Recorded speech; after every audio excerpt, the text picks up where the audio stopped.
কে? ওয়ালাইকুম আসসালাম। আসেন, কি লাগবে? আচ্ছা, ভালো আছেন? আর কিছু বলবেন? আচ্ছা, বসেন। কি হয়েছে আলম? আমরা তো নারী বৈষম্য নিয়ে কাজ করি। আমরা মধ্যে অ্যাকশনে জি, নারী বৈষম্য নিয়ে কাজ করি। আমার তো মনে হয় আমাদের নারী বৈষম্য নিয়ে কাজ করা হয়েছে মানে হয়ে গেছে, আর দরকার নাই। আমার মনে হয় এখন আপনার কি মনে হয় এখনো কি কিছু বাকি আছে? বৈষম্যতা নিয়ে জেন্ডার ব্যালেন্স হয়েছে আমাদের। আচ্ছা, না ভালো, আমি খুব খুশি হয়েছি যে আপনি আসছেন জিজ্ঞেস করতে। আসলে কিছু কিছু জায়গা থেকে মনে হতে পারে যে অনেকটা কাজ হয়ে গেছে, কিন্তু আপনি একটু চিন্তা করে দেখেন, বৈষম্য তো এখনো রয়ে গেছে।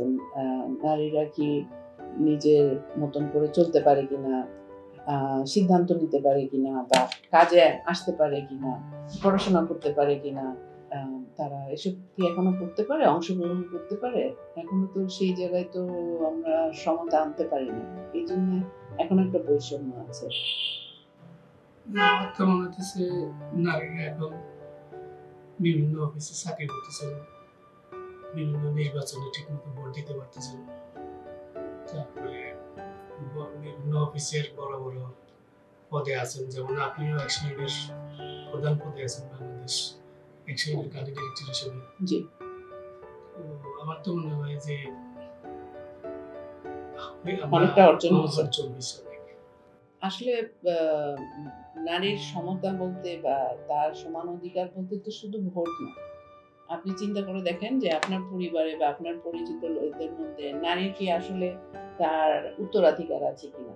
তারপরে ওই যে ভোট, ইভেন ভোটের বেলায় ভোট দিতে গেলে পরিবার থেকে বলে দেয় না যে অমুককে ভোট দাও, সে যদি নিজের ইচ্ছায় ভোট দেয় আমরা জানি যে সেখানেও সমস্যা হয়। আর নারীর সমতা সমাজে এক জায়গায় নিয়ে আসতে হলে সবগুলো বিষয় দেখতে হবে, যে ও পড়তে পারছে কিনা, স্কুলে যেতে পারছে কিনা, হঠাৎ করে তাকে বাল্যবিবাহ দিয়ে দিচ্ছে কেননা ছেলেপেলেরা উত্তপ্ত করছে, বিরক্ত করছে, হ্যারাস করছে।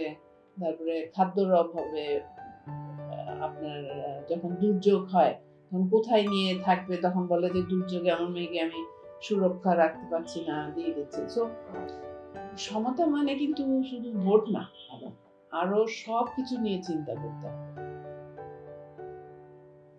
আর আপনি যেটা বললেন যে ধরেন বিভিন্ন প্রতিষ্ঠানে এখন তারা বড় বড় পজিশনে আছে, তাই না? এইটা কিন্তু যদি আপনি হিসাব করে দেখেন অনেক কম। যদি 100 ভাগ আসেন সেখানে আমাদের 25 ভাগও হবে। তাহলে কি এখানে কাজ করার দরকার আছে না? দেখেন আপনি জানেন তো যে নারীরা তো অনেক ধরনের কাজ করতে হয়, যে ইট ভাঙতে গেলে বা ও কৃষি কাজ করতে গেলে ওখানে কি সমান সমান টাকা পায়? আপনি কি জানেন আসলে যে দেখা যায় যদি পুরুষ কাজ করে ওকে 500 টাকা দেয় ডেইলি লেবার, আর নারী কাজ করে ওকে 250 টাকা দেয়, তাহলে ওটা কি সমান সমান হলো? এটা টাকার দিক থেকে সমান পায় না, কিন্তু পরিশ্রমের দিক থেকে মনে হয় পুরুষেরা একটু বেশি শ্রম করে। আসলে কি তাই? দেখেন আপনি চিন্তা করে দেন আপনার নিজের পরিবারে সকাল থেকে উঠে কাজটা করে কে? আপনি করেন সকালবেলায় উঠে যে কাজগুলো থাকে, পানি আনা, রান্না করা, বাচ্চাদেরকে তৈরি করা। হ্যাঁ, আপনি হয়তো স্কুলে নিয়ে গেলেন বা আপনি কৃষি মাঠে গিয়ে কাজ করেন বা আপনি গাড়িটা রেডি করলেন। কিন্তু সকাল থেকে কিন্তু যে কাজগুলো হয় এগুলো সব কিন্তু আইদার আপনার মা করছে, নালে আপনার স্ত্রী করছে, নালে আপনার মেয়ে করছে। হ্যাঁ? এবং এইগুলোকে কিন্তু কাজ হিসাবে আমরা দেখি না। কিন্তু এই কাজগুলোর জন্য যদি আপনি কাউকে টাকা দিয়ে একজন রান্নার মানুষ রাখতেন, আপনার পানি যদি কিনে খেতে হতো, আনতে হতো, তাহলে এগুলোতে খরচ হতো না? সেই কাজগুলো কিন্তু আমরা দেখি না। তখন দেখা যায় যে গৃহস্থালিতে যে কাজটা ওটার কোনো মূল্যায়ন নাই। আর কৃষি কাজে যে নারীরা যে কাজগুলো করে, তারা যে ধানটা চাষ করার পরের থেকেও কিন্তু তারা কাজ করে, আবার তার আগেও যদি যান, যখন বুনন হয়, আপনি নিশ্চয়ই আপনার জমি আছে, আপনি সেখানে ধান যখন লাগায়, নারী পুরুষ একসঙ্গে কাজ করে না, কিন্তু সমান সমান কি দেওয়া হয়? সেটাকে জন্য কি তাকে কোনো পয়সা দেওয়া হয়? ও যে পানি আনে, আপনার বাসায় রান্না করে, আপনার মাকে দেখে, ওষুধ খাওয়ায়, তারপরে আপনার ছেলে মেয়েদেরকে বসায় পড়াশোনা করায়, এটা কি কখনো ভাবছেন যে তাহলে কি নারী আর পুরুষের থেকে কম কাজ করে নাকি বেশি করে? আপনার কি মনে হয়?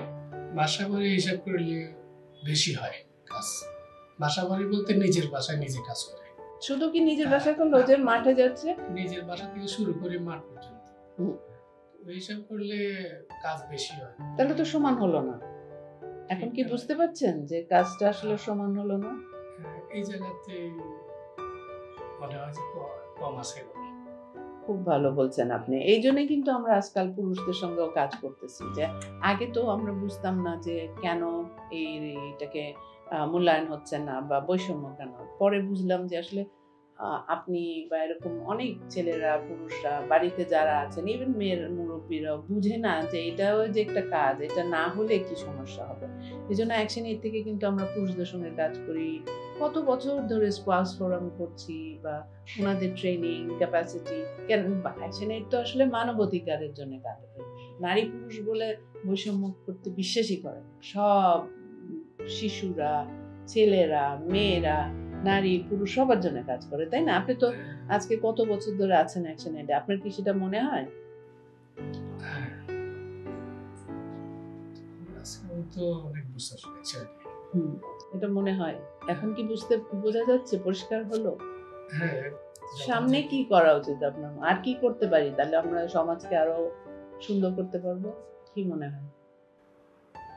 কেন আমি তো ছোট মানুষ, আপনাদের মতো অবস্থানে যারা আছেন, আমার কাছে তো ছোট আর বড় নাই। মানে না না আলম, এটা কি বললেন তাহলে? আমি বলতেছি গবেষণার দিক থেকে, আমি মানুষ গবেষণার দিক থেকে অবশ্যই ছোট।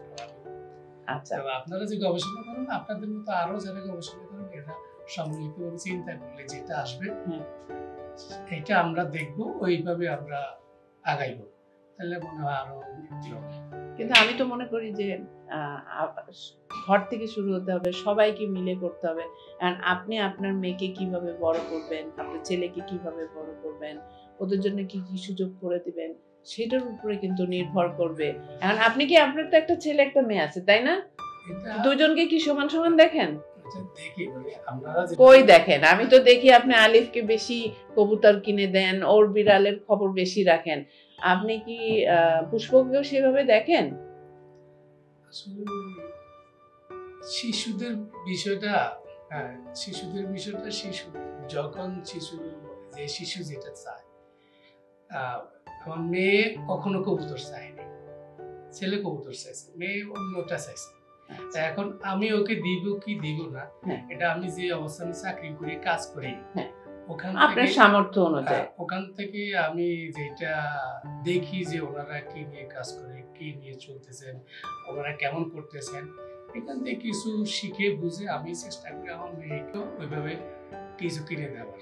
ছেলেকে কবুতর দিছি কিনে, মেয়ে কিছু চাই কিনা নিজে থেকে জিজ্ঞাসা করার চেষ্টা করি, যেহেতু মনে হইতেছে কি ছেলেকে দিচ্ছি মেয়েকে দিচ্ছি না, কেন মেয়ে চাইতেছে না, হয়তো মনের মধ্যে এটা আসে না, আসে আপনাদের পরিবেশ দেখেই আসে, আপনাদের পরিবেশ দেখে আসে যে তাহলে আমার মেয়েকে দিচ্ছি, ছেলেকে দিচ্ছি, মেয়েকে কেন দিলাম?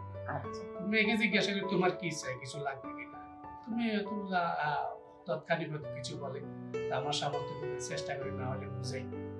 আমি একটা কঠিন প্রশ্ন করি আপনাকে। আপনিও তো মাশাআল্লাহ এতদিন ধরে কাজ করে জমি জমা করছেন, ঘরবাড়ি করছেন, মেয়েকে দিবেন তো? কেন আমাদের দেশে তো উত্তরাধিকারের জায়গা থেকে মেয়ে তো বঞ্চিত, মনে থাকবে না? তখন আবার দেখবেন যে না, ছেলেই আমার সম্পদ, ছেলেকেই দেই, মেয়েকে তো বিয়ে দিয়ে দেবো, বা ওকে পড়াশোনা করাইছি, এই যথেষ্ট। অ্যাকশনের মতো পরিবেশে আসার পর আমার মনে হয়েছে কি, ছেলে হোক মেয়ে হোক, দুটি সন্তান যথেষ্ট, একটি হলে আরো ভালো, যদি তাকে শিক্ষিত করা যায়, মেয়ে হোক শিক্ষিত করা যায়। তো শিক্ষিত বলতে পড়াশোনায় শিক্ষিত হোক, সামাজিকতা শিক্ষিত, ভালো মানুষের শিক্ষিত। তো সেটা করতে গেলে তার অধিকার বুঝাইতে হবে, আমার কাছে কি পাওনা আছে সে। আচ্ছা, তো সম্পদে যদি আমি আমার ছেলেকে বেশি দিয়ে দিচ্ছি, মেয়ে তখন বুঝবে যে কি আমি এখানে একটা বৈষম্য করছি। আচ্ছা, তো আমি সেটার পক্ষে না, আমি চাইবো যে মেয়ে যেন সমানভাবে পায়, মেয়ে যেন কোনোভাবে মনোক্ষুণ্ণ না হয়, কারণ মনোক্ষুণ্ণ হলে তার শিক্ষায় ঘাটতি হবে, ভবিষ্যৎ পথ চালায় হোঁচট খেতে পারে। আমি কিন্তু খেয়াল করব আপনি কি করেন।